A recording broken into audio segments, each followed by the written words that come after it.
All right, my second philosophical problem with Islam is my Muslim friends inform me Matthew, Mark, Luke, and John are inaccurate.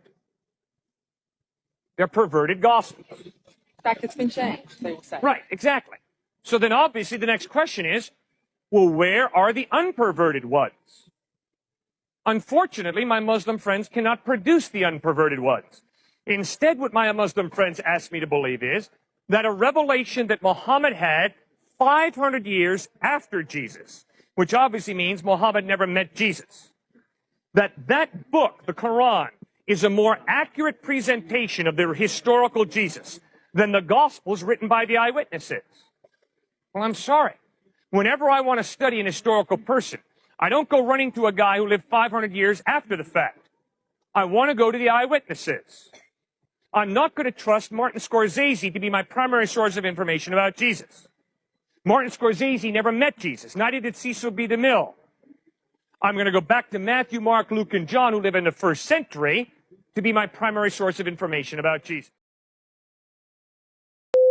There are three philosophical reasons that I don't trust Muhammad. First point. You will notice that the miracle of Christianity is Jesus Christ. And you don't have to speak a particular language to hear about Jesus.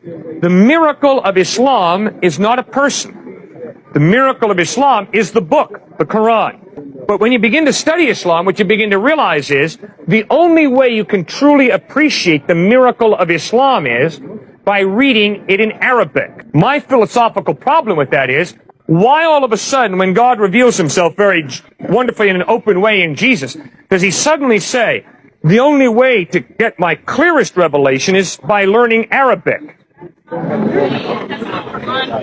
Prophets were sent to all the nations in the world to spread the word of Islam. It says that in the Quran. And another thing, the Quran is not the word of Muhammad, it is the word of God. Thank you. It's the word of God. That's right. But it was written by Muhammad. It was not written by Muhammad. Who wrote it? Muhammad was illiterate. He didn't know how to write or read. Who wrote it? It was the word of God. It is divine word.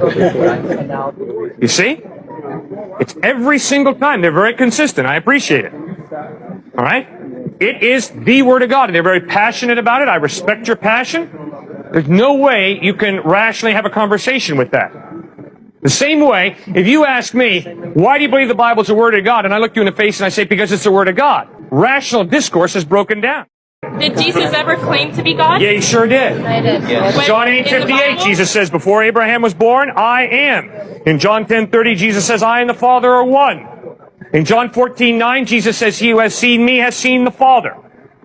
Clearly, Jesus claimed to be God. So he was both human and God at the same time? That's what he claimed. Maybe he was a lunatic, but that's what he claimed. He wasn't a lunatic. He was a prophet. Well, he claimed to be God in human form, which means he's more than a prophet. He's God in human form. But God is something that's superior to human form, so it doesn't make sense for God to be human because he wouldn't necessarily be higher than the other. All right, first point is God is not something. The Bible insists that God is someone, a personal being. And it's totally possible for a personal being who's the creator to humble himself and become a human being.